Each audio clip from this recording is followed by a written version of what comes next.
बरगढ़ सहरस्थित जिला प्राणी चिकित्सालय ठारे एक नूतन कोठा को लोकार्पण कले मत्स्य और पशु संपद मंत्री गोकुलानंद मल्लिक।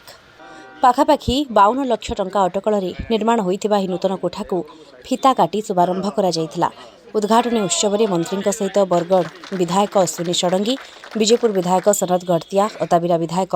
निहार रंजन महानंद समेत विभागीय अधिकारी माने प्रमुख उपस्थित रहिथिले।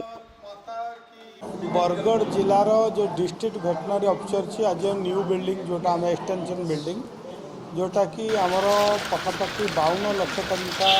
खर्च कर नूतन भाव किपर भाव में प्राणी संपद को चिकित्सा हो पार सहजरे सुविधार एवं आम सरकार मुख्य आभिमुख्य रही जे गोसंपद वृद्धि बा प्राणी संपद वृद्धि करने ग्रामांचल जो बसवास कर लोक मैंने किपर भाव में चाष पर आम देखा गोपालन पालन गोटे लाभदायक रही क्षेत्र में बरगढ़ जिले में किपर भाव में अधिक अधिक प्राणी संपदर विकास हम गोमातार सुरक्षा हम दुग्ध उत्पादन क्षेत्र में बरगढ़ जिला आगे आमर सरकार मुख्यमंत्री जो वर्तमान कामधेनु योजना वर्तमान कामधेनु योजन विभिन्न प्रकार सरकारी प्रोत्साहन व्यवस्था रही ग्रामांचल जो माने बाछुरी पालन करेंगे घास चाष करेंगे एवं दुग्ध उत्पादन वृद्धि करने ग्रामांचल गो संपद गोमातार सुरक्षा करने विभिन्न योजना हाथ को निजी आपण मैंने जानी खुशी हे वर्तमान आम सरकार मोहन माझी सरकार आम पाखापाखि 200टी गोशाला करने व्यवस्था करुचे जार कि प्रोत्साहन राशि पाखापाखि सब्सिडी आम 52 लाख टंका पर्यंत दौचु एवं गोटे गाईर जोटा कि देसी गाई खाइबा पीवा तार रक्षणाबेक्षण गोशाला को गोटे गाई पिछा आम वर्ष को 20,000 टंकार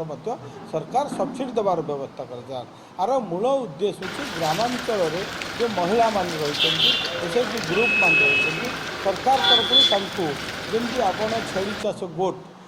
10+1 30+2 गाई पालन करने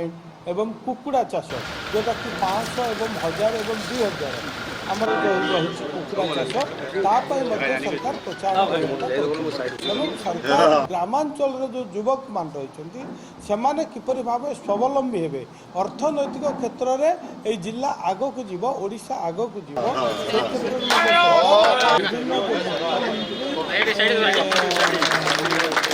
कृषि उद्योग योजना रही पाखापाखि 115टा स्कीम रही जहाँकि केवल ओडिशा रे कृषि कृषक एवं गोसंपदर विकास पाई सरकार समस्त प्रकार व्यवस्था करुँच आगामी दिन में जो ओडिशा विकसित ओडिशा हम से समय ओडिशा पशु संपद पूरा पशु संपद बर्तमान आमर प्रत्येक यही 314 ब्लॉक रे बरगढ़ रे 12टी समस्त प्रकार ब्लॉक रे जो एमभीयू रही आमर बुलिकी ग्रामांचल चिकित्सा करने तार मध्य व्यवस्था करा जायछि। बर्तमान एटी लैबोरेटरी रही ऑपरेशन थिएटर रही एवं विभिन्न आमर जो उन्नत मानर वर्तमान ज्ञान कौशल वर्तमान समस्त प्राणी मानकर चिकित्सा करने व्यवस्था करा